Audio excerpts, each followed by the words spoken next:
इंतशार से निकलने का वाहिद हल इंतखाबात हैं।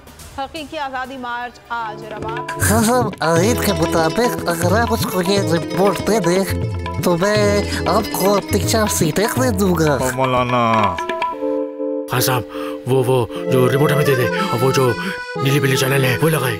जाओ शबाज।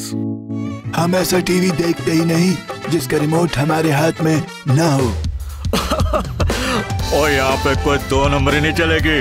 और हम कोई गुलाम है जो आप रिमोट मांगे हम दे दें?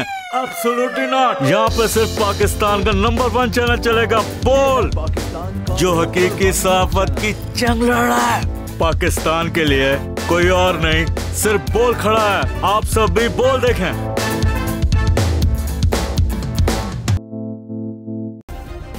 सब्सक्राइब करें और बेल दबाएं ताकि कोई खबर रह न जाए।